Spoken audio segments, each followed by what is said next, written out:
Durante años, el crimen organizado creció y se fortaleció, mientras los gobernantes preferían voltear a otro lado. Ahora, el presidente ha enfrentado el problema con acciones firmes. En esta elección, decidimos si seguimos luchando junto con él o volvemos a ignorar el problema. No dejes a México en manos del crimen. Vota PAN. En el video anterior, hablamos un poco sobre algunos temas relevantes en el sexenio de Calderón y cómo su guerra contra el crimen desató aún más la violencia que vivía México. Pero hay una pregunta importante. ¿Por qué el gobierno no cambia la estrategia de combate hacia el crimen organizado? La militarización del país, con motivo de la guerra contra el narco, puso en riesgo la vida de miles de inocentes. El discurso oficial siempre insistió en que morían casi solamente delincuentes. Sin embargo, un estudio de la Red por los Derechos de la Infancia, elaborado en 2010, estimaba que en 3 años habían muerto a consecuencia de esta situación al menos 1,066 niños. Fiel a la visión conservadora y empresarial en materia de seguridad pública, Felipe Calderón prometió en su campaña presidencial mano dura contra la delincuencia. Voy a ser un presidente de mano firme contra la delincuencia, mano firme contra la corrupción. Quiero un México donde nuestros niños, mis hijos y los tuyos, puedan volver a salir a la calle a jugar con libertad.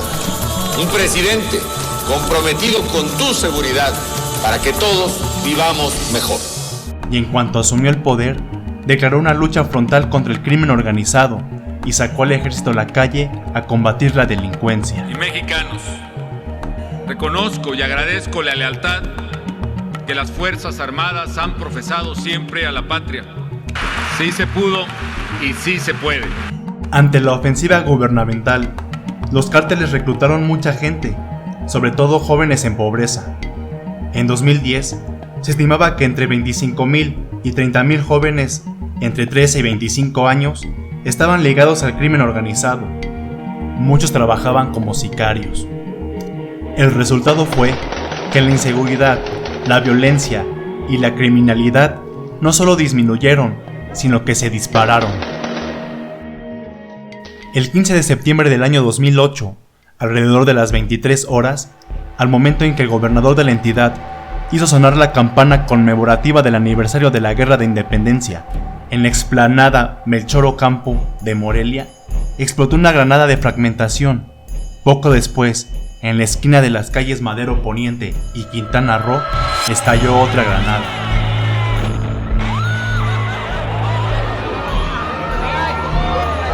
El resultado de estas 2 explosiones fue de 8 personas muertas y 106 lesionadas, de las cuales 76 fueron registradas y atendidas en diversos hospitales de Morelia.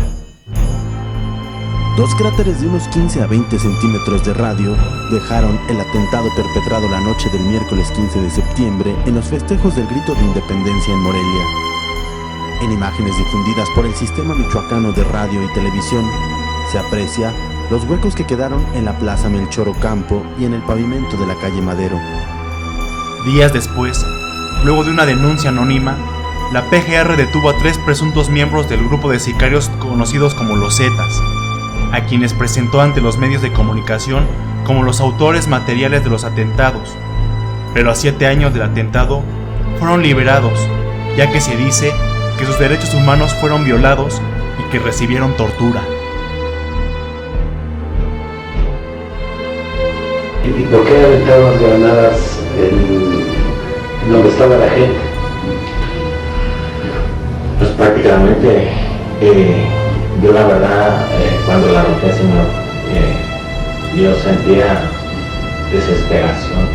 desesperación por deshacerme de ella y ya no saber ni a dónde tirarla, sino ya, y como pues prácticamente como que me paniqueó, yo la arrojé, desprendí, y como me dijeron que la tenía que arrojar como faltando, cuando eran 11 y tantito, le quité y la tiré, no sé si fueron 60 o 60 y tanto, y la arrojé. ¿Y qué te entrega? No sabía, nomás sin bolsita ni nada, traer una chingada que ya una bolsa. Ajá. ¿Y dónde la guardaste tú? ¿Te ves alguna chamarra o dónde te pones la granada? No, en la bolsa del pantalón. ¿Cabe? Sí, es una bolita. Ahora, ¿era de esas granadas que tienen como cuadritos alrededor? De esas, sí, tiene como rayitas. Como rayitas. Arde una bodega y las llamas consumen parte de una guardería aquí en Hermosillo. Fue alrededor de las 3 de la tarde cuando la estancia infantil ABC se transformó en escena de pánico. El 5 de julio del 2009 ocurrió la tragedia infantil más grande en los últimos años en nuestro país. Aproximadamente a las 14:45 horas ocurrió un incendio en la guardería ABC en Hermosillo, Sonora. Al parecer, el fuego se originó en una bodega que pertenecía a la Secretaría de Hacienda y estaba justo al lado de la guardería, lo que ocasionó que las llamas llegaran hasta ahí. La guardería no contaban con las instalaciones necesarias para enfrentar este tipo de emergencias, y el incendio se propagó rápidamente, y desgraciadamente 49 niños fallecieron y 70 quedaron gravemente heridos. La guardería estaba subrogada, lo que quiere decir es que el Instituto Mexicano del Seguro Social cedió su operación a un grupo de personas a nivel privado. Curiosamente, los beneficiados de esta subrogación fueron personas directamente vinculadas a la cúpula del gobierno. Uno de ellos era prima de la entonces primera dama de México, Margarita Zavala de Calderón, quien era socia fundadora de la guardería ABC. Por donde quiera sonaban ambulancias que trasladaban a niños heridos, lo que causaba más conmoción y miedo. Era poca la información que se brindaba a las muchas preguntas que se hacían. Los policías solo informaban a los familiares desesperados que los niños estaban siendo trasladados al Hospital Infantil del Estado de Sonora Hualcima. Aún así, la gente no se conformaba y hacía todo lo posible por pasar el área acordonada y seguir preguntando por su bebé como si pudieran entrar y rescatar a su niño. Calderón prometió justicia tras el incendio, pero no la hubo. Por el contrario, la administración de Calderón protegió a los responsables de la tragedia. Han pasado 11 años de esta horrible tragedia y hasta el momento no hay responsables claros, y quienes han sido señalados permanecen libres. El 16 de diciembre del 2009, después de una intensa cacería para capturarlo, Arturo Beltrán Leiva, el Barbas, ex líder del cártel de Sinaloa y uno de los capos más buscados de México, fue abatido durante un enfrentamiento con la Marina Mexicana. Los sicarios de Beltrán Leiva recibieron a los militares con ráfagas de balas y granadas. Fueron horas en las que se escuchaban las ametralladoras y explosiones de granadas de fragmentación que los sicarios lanzaban. Esta vez, a diferencia de las anteriores ocasiones en las que casi lo capturan, no hubo nadie quien le diera el pitazo. La Armada tenía la pista de que vivía en una de las torres del condominio Altitud, que se encuentra cerca del Zócalo de Cuernavaca, Morelos.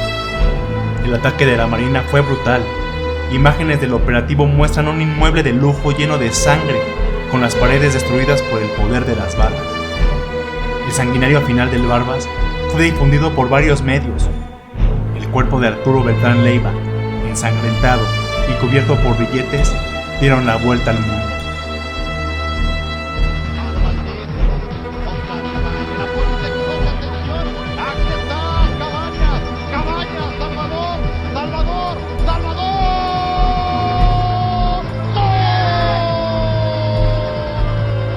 Un caso muy triste dentro del ambiente del fútbol mexicano fue el disparo que recibió el exjugador del América Salvador Cabañas en la cabeza, dentro de un bar en la Ciudad de México. La noche del lunes 25 de enero del 2010, Cabañas se encontraba en el Bar, un establecimiento nocturno junto con su esposa. A las 6 de la mañana, según reportes oficiales, fue al baño del lugar, se encaró con un par de hombres y en medio de la confusión, el futbolista recibió un disparo que entró por su frente. Jorge Valderas Garza, el JJ, fue señalado como agresor y también era narcotraficante del cártel de los Beltrán Leiva. Un día después del atentado, Salvador Cabañas ingresó consciente al hospital. La operación duró 7 horas, pero los cirujanos dejaron la bala calibre 38 en el hemisferio izquierdo del futbolista. El JJ fue detenido en febrero del 2011 y recibió una condena de 20 años debido a que fue relacionado con la delincuencia. Después de una larga recuperación, Cabañas intentó regresar al fútbol, pero no tuvo éxito. La carrera de una leyenda del fútbol mexicano, destruida por la violencia. El 31 de enero del 2010, en Ciudad Juárez, Chihuahua, se dio una masacre mejor conocida como la Masacre de Villas de Salvarcar, y fue un crimen cometido por presuntos narcotraficantes contra aproximadamente 60 estudiantes, con un saldo de 15 ejecutados. Los jóvenes se encontraban reunidos en una vivienda celebrando una fiesta, cuando fueron sorprendidos por un grupo armado de unos 20 sicarios, que bajaron de 7 vehículos, entraron en el lugar y dispararon sin piedad. Durante los hechos, Felipe Calderón se encontraba de un viaje por Japón. En cuanto supo la noticia, aseguró que el asesinato de los jóvenes se había dado debido a que estos pertenecían a grupos de la delincuencia y narcotráfico. Cobardemente asesinados, probablemente por otro grupo con quien sostenían, es una de las hipótesis que se investigan, cierta rivalidad. Este hecho desató la furia de los padres de las víctimas y exigieron a las autoridades limpiar el nombre de sus hijos, ya que estos no tenían ningún vínculo con la delincuencia.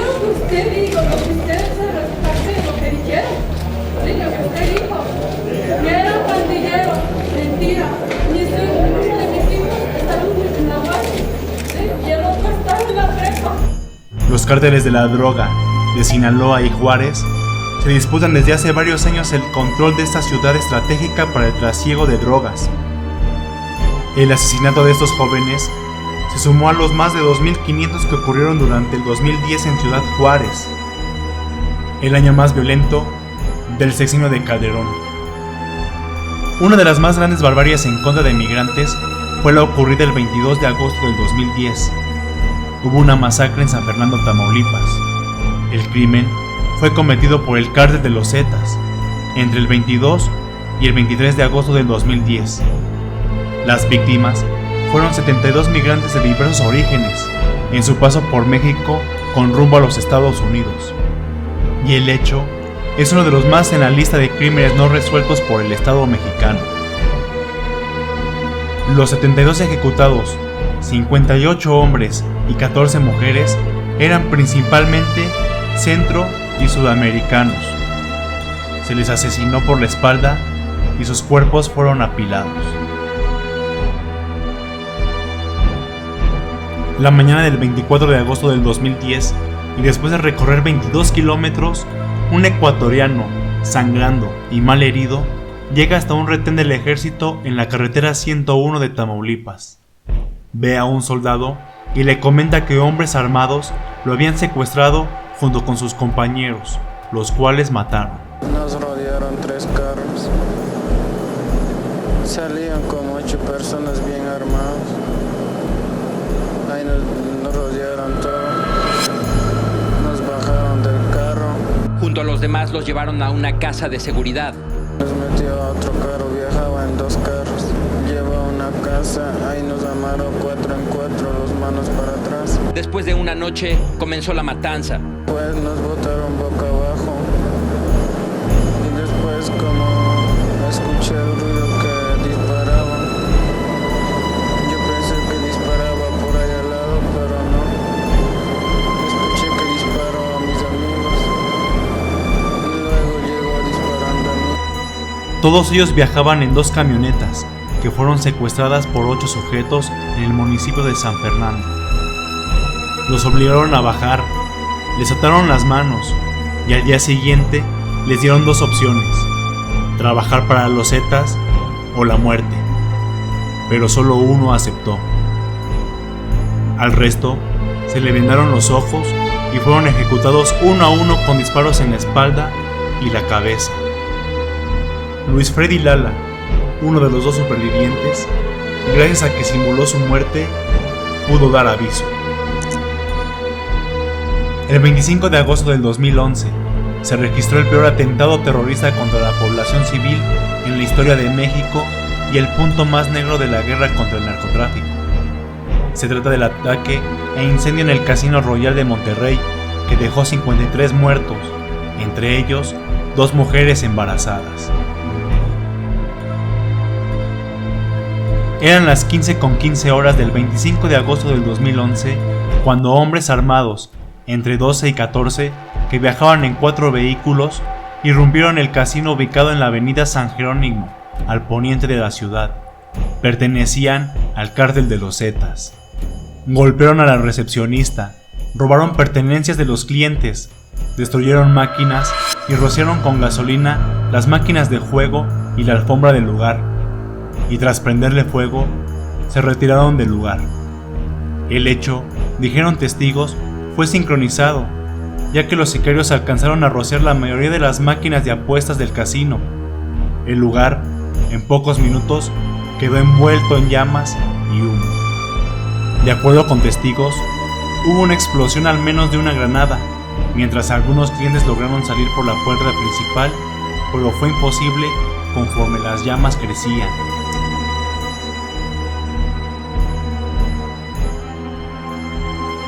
Por el atentado en el Casino Royal, fueron detenidos más de 25 sicarios, algunos relacionados directamente con los Zetas. Una parte de los arrestados aseguró que su intención no era provocar tantas muertes, sino apenas presionar y asustar a los dueños para que pagaran la extorsión. Una docena de los detenidos fue condenada por el atentado. 9 fueron sentenciados entre el 2011 y 2016, y 3 más fueron condenados en 2018, de acuerdo con las autoridades mexicanas. El 6 de enero del 2012 fue detenido Baltasar Saucedo Estrada, alias el Mataperros, segundo al mando de los Zetas en Monterrey. El Mataperros se encontraba a las afueras del Casino Royal vigilando que se ejecutara la orden de incendiar el lugar debido a que el dueño no había pagado la cuota.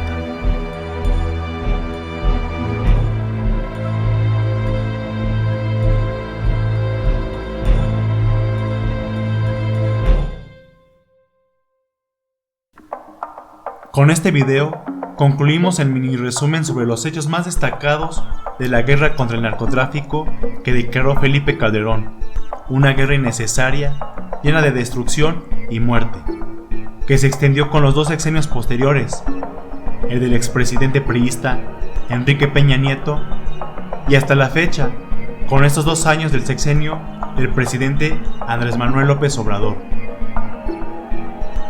Por favor, dejen en la caja de comentarios qué piensas sobre Felipe Calderón, el expresidente que es odiado por unos y amado por otros, y su guerra contra las drogas. Tu opinión es muy importante. Gracias por mirar el video. Si te gustó, no olvides darle like y suscribirte, compartirlo con tus amigos, y es muy importante que actives la campanita de notificaciones, ya que seguiré hablando de estos temas. Y recuerda, el conocimiento y la información te hacen libre. La pregunta aquí es la siguiente: ¿estás listo para ser libre?